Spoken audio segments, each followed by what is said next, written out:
আমরা কেন শেয়ার সিস্টেমে বিনিয়োগ করব? একটা অনেক বড় জায়গা। এই জায়গাটা আমার একার পক্ষে কিনা সম্ভব হয় না। তখন কি হয়? সবাই মিলে যখন সমষ্টিগতভাবে এই জায়গাটা ক্রয় করা হয়, তখন আমাদের বিনিয়োগটাও কম লাগে, রিস্কটাও কম থাকে। আবার সমষ্টিগতভাবে যখন শেয়ারে আমরা বিনিয়োগ করি, তখন সবার একটা কনসেন্ট থাকে। সবাই দেখাশুনো করে জমিটা ক্রয় করা যায়। আরেকটা হচ্ছে হলো কম ইনভেস্টে বেশি লাভ হয়। যে অনেক বড় জায়গা, আমি একটা শেয়ার কিনে পুরো জায়গাটাই ইউজ করতে পারতেছি। এই কারণে আমরা শেয়ার সিস্টেমে যেতে চাই। শেয়ার সিস্টেমে আরেকটা সুবিধা আছে, অল্প বিনিয়োগ, লভ্যাংশ বেশি। পারিপার্শ্বিক যে বিভিন্ন সময় কোনো সমস্যা হলে সমষ্টিগতভাবে যাই আমরা এটা সমাধান করতে পারি। আবার শেয়ার সিস্টেমে জায়গাটা নির্বাচন করলাম এমন একটা জায়গা, ভবিষ্যতে উত্তর দাম বাড়বে, এলাকা ডেভেলপ হবে। যেখানে আমরা একটা প্লট কিনতে গেলে ব্যক্তিগতভাবে কোটি টাকার ব্যাপার থাকে। এটাও অনেকের অ্যাবিলিটি থাকে না বা অনেকে ইচ্ছাকৃতভাবেই এত বড় একটা রিস্ক নিতে চায় না।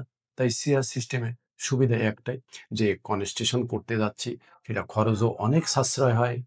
জমি ক্রয় করে সেখানেও অনেক খরচ সাশ্রয় হয় এবং নিজের কাজ নিজে করছি। নিজে যে ইনভেস্টটা করতেছি, নিজে ফলো আপ করতেছি। এইজন্য মানুষ শেয়ার সিস্টেমে বিনিয়োগ করতে চায়।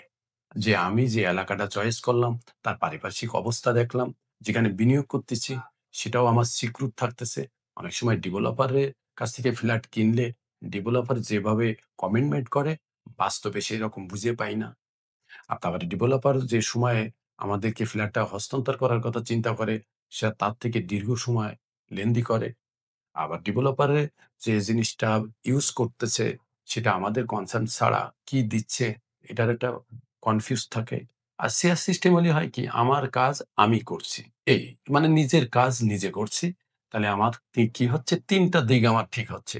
১ম দিক হচ্ছে হলো আমি যে এলাকায় থাকতেছি সেই এলাকাটা, ২য় টা আমার খরচের দিকটা এবং যে বিল্ডিংটা স্থায়িত্বটা।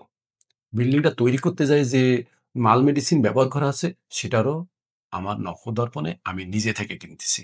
আমার প্রতিবেশী কে হচ্ছে, সে কেমন মানুষ, সে আর যখন একসঙ্গে ক্রয় করব তখন সেটাও আমি জানতে পারছি। কিন্তু ডেভেলপার হলে কি হয়?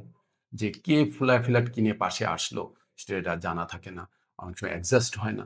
এই সবকিছু মিলায়ে মানুষ এখন শেয়ার সিস্টেমের পরে ঝুঁকি যাচ্ছে এই একটাই কারণে। আর এতে অনেক মানুষ ভালো করতেছেও। আমি তো অনেকগুলো জায়গায় দেখলাম। তাদের দেখলাম যে না, শেয়ার সিস্টেমে যারাই বিল্ডিং তৈরি করতেছে তাদের বিল্ডিং এর মানও ভালো থাকতেছে, এলাকার পরিবেশও ঠিক থাকতেছে, প্রতিবেশী ঠিক থাকতেছে। তাই আসুন আমরা শেয়ার সিস্টেমেই ইনভেস্ট করি, আউটপুট অনেক বেশি।